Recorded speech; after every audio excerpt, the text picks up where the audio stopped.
Hey guys, Zomfox here, and today it's time to do the Week 9 USFL Power Rankings for the 2023 USFL season.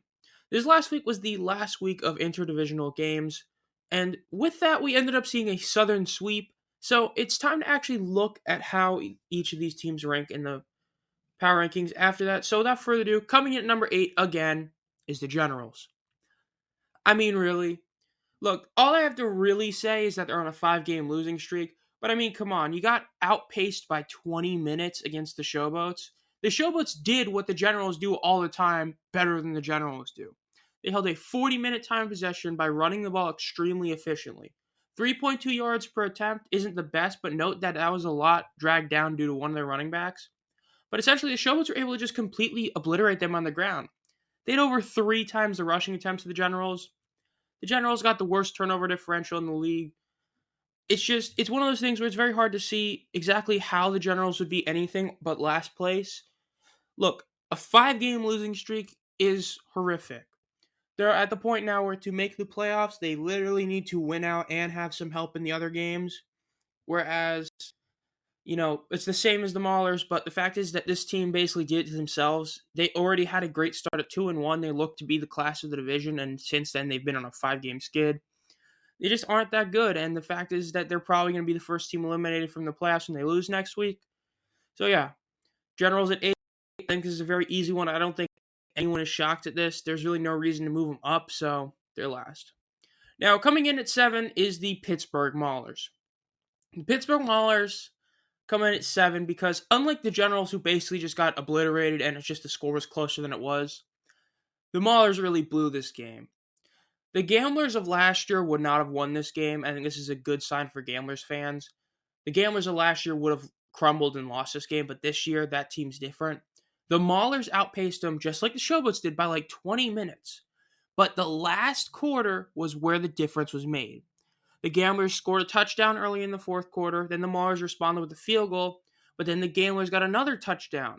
They got 2 touchdowns in the fourth quarter. And then the Maulers missed what essentially would have been a game-winning field goal, all things considered. And because of that, the Gamblers ended up winning. Look, the Maulers are last in a lot of key categories. In total yards per game and passing yards per game and third down percentage, they're last. And that's despite the fact that third down percentage has actually gone up in recent weeks. But the fact is that, look, they had a solid outing, all things considered. They outpaced their opponent by 60 yards. They had a much better time possession. But when your opponent has 8 total drives, and 3 of them come in the fourth quarter, and they are a touchdown, and just the game-ending drive, you kind of blew your chance. This was what the Maulers needed. They needed to win this game to reassert themselves into the playoff hunt. But because they didn't, they now have to actually, win out, just as like the Generals do. And it's the same part where it looks like the Stars and the Panthers are probably going to make the playoffs from this division, because the Maulers and Generals have failed. The Maulers themselves are on a few game skid, but unlike the Generals, they're actually competing in their losses. That's why they're at 7. Number 6, the Michigan Panthers. The Panthers are still last in point differential, and they're second to last in points scored. At 141, they're in that bottom 3 that are by far by themselves, and in point differential, they're there again with the bottom 3. But the Panthers stay at 6 because, it was a close game against the Breakers, and it's that, they're still, have a better record than the Maulers. Look, this is a game that really they should have won. It had a lot of bad end-of-game decisions. There was just, the Panthers had 1 turnover. It was on their literal final drive. It's just, this sucked. It really did suck that the Panthers lost this game. This win would have been huge for them since the other 2 teams lost. Essentially, if they had won this game, they would have been in a position where a single win gets them in the playoffs guaranteed. But now they have to win at least 1 and probably 2, depending on how certain games go. But the fact is that despite the fact that they got basically beaten every statistical category but turnovers against the Breakers, Panthers should have won this game and they didn't. It's a shame, but it is what it is. Panthers at 6. So, coming in at number 5 and the lowest ranking South team is the Gamblers. The Gamblers moved down a spot because, like I said, this game was way too close. No, you should not be barely beating the Maulers thanks to them basically choking in the end. Yes, the fourth quarter, like I said, they did incredible. Mark Thompson and Kenji Bahar finally, well, not finally, but they went back to looking like they're supposed to. Bahar had a very average game statistic wise, but they culminated in a really good quarterback rating. And Mark Thompson, he did have one insanely long rush, but aside from that, he did still have a very solid game, nearly had 100 yards. And he got two more rushing touchdowns. And the Gamblers, their third down percentage has been falling. It's still an insane 50%, but it is now only the second best. But like I said in the Maulers, the Gamblers barely won this game. You could make a very good case. Well, not even a case. The Maulers were the better team. It's just that the Gamblers basically got bailed out at the end thanks to a really bad missed kick and the fact that the Gamblers scored two touchdowns when it essentially mattered most. So, I don't know. It's just, I think that this is a good sign because this team wouldn't have won it last year. But at the same time, is this team going to go and beat the Breakers? Is it going to go beat the Showboats? Is it going to go beat the Stallions the last two games of the playoffs? I really don't think so. I really don't know if this team makes the playoffs. But hey, this next week is huge to see what ends up happening in the playoff. A lot of clinching scenarios can happen, but for me, the Gamblers are the worst team in the South. They come in at 5. Coming in at number 4 is going to be none other than the New Orleans Breakers. You move up a spot. Why? Honestly, it's because I think that this was a solid outing from them. Look, the fact is that even though they nearly did blow this game, just like how the Maulers did, the point is that the Breakers are still number 1 in passing yards and yards per game, and McCloy Bethel Thompson had a better game.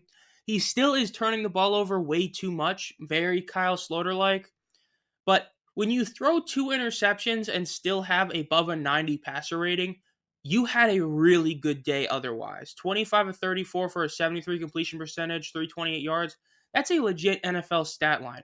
In spring football, you never really see a quarterback have a true NFL good stat line, and MBT did. 9.6 yards per attempt on 34 attempts is insane. But here's the big issue. Wes Hills has been getting worse and worse every week. He went from being the best running back in the league to an MVP contender to he's not the best running back in the league at all. That's now Mark Thompson. And that he's just not looking too good. You had 23 attempts. Your best was 6 yards. You had 1.6 yards per carry. That's horrific. That is terrible. Wes Hills needs to be getting better for this team to actually have a chance of making the playoffs. The fact is it really does look like we know what the 4 playoff teams are going to be, but because of the fact that, the standings are insanely whack, any team could really make it. But the Breakers, man, they really got to hope they pull off an upset because I think they should be underdogs in both their last 2 games. Wes has not been that good recently. Sage Surratt has now fallen off from being the number 1 receiver in the league.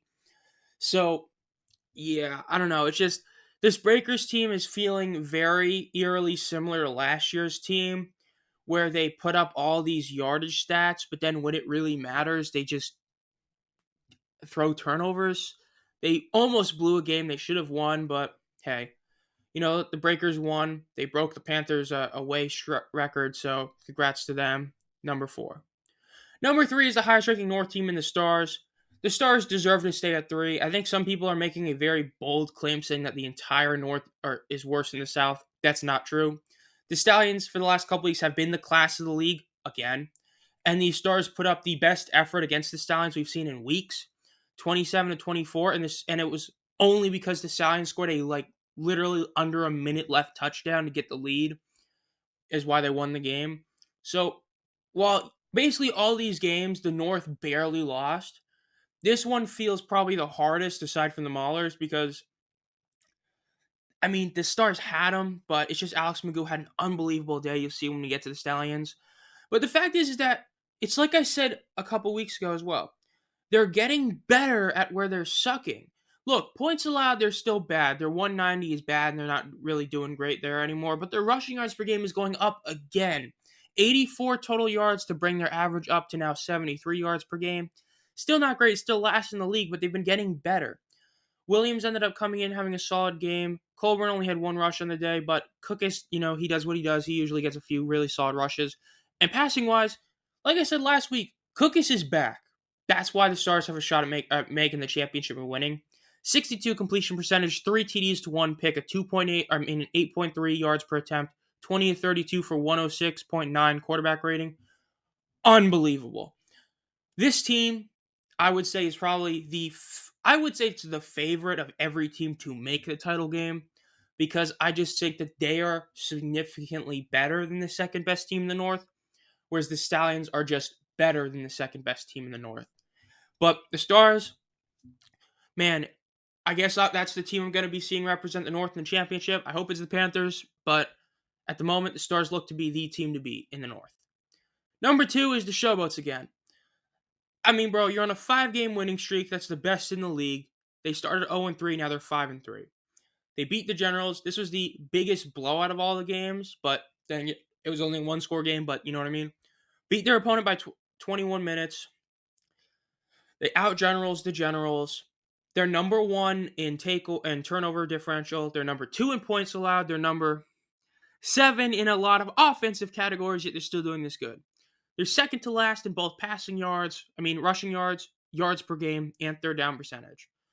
But the third down percentage is still not as bad as, some teams have been earlier in the year. The rushing yards per game was bad, but they, just like the Stars, that's been going up. Just White himself had over 100 yards in the ground, and in total they had like 3 other guys have 10.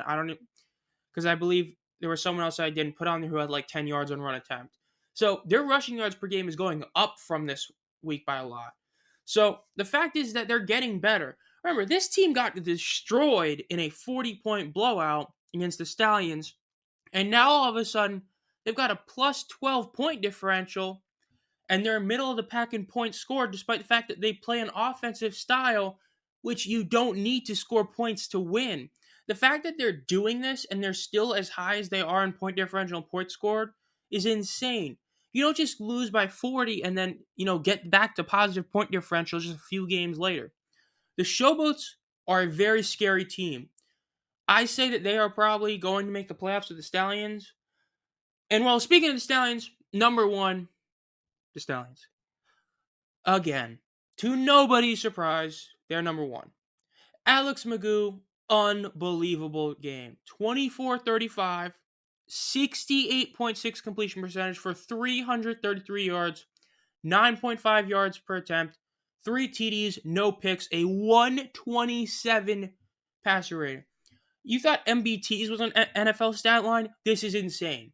Magoo has just been unbelievable at QB this year, and really it's probably going to be between him and Mark Thompson for MVP. It's just, oh my gosh, he's been insane. And in terms of their stats, I mean, bro, everything that's not shown here, they're basically middle of the row, but they're tied for second in points allowed. They're second to best in yards per game. And here's where it's really good. They're second to best in rushing yards per game, while being second best in passing yards per game. But that's not the stat I cared about. Their passer rating is a 108.7 on the season. Whether that be the first game with Jamar or any other game with Magoo, their passing has been unbelievable. Their first and third down percentage of 51.8. They literally are just the most efficient team in every way possible. And look at their point score and point differential. They're number 1 in both of those by a country mile as well. Look, I know they had that 40-point shellacking on the Showboats, but even without that, they're still number 1 in point differential. And then you look at their points scored, no other team has 200. They have 222. The Stallions are by far the best team in the league right now. Now, it's just, look, the league is insane right now. The Stallions are still the favorite to get the title game, and they should be. They're probably going to win it. The fact is that this team just looks so insane compared to everybody else, but we'll see. Overall, this has been Zomfox. If you enjoy this content, make sure to subscribe, hit the bell. The next couple weeks are going to be insane. We should be having eliminated and clinching videos coming out this week, or next week. Should, barring some insane circumstances where every single team can make the playoffs in Week 10, which, oh my gosh, that would be insane. The fact is that this next week is going to be insane. The North games are going to be unbelievably fun to watch. Even the South games. It's just going to be an insane week. I hope you guys stay tuned for those. As always, have a great night.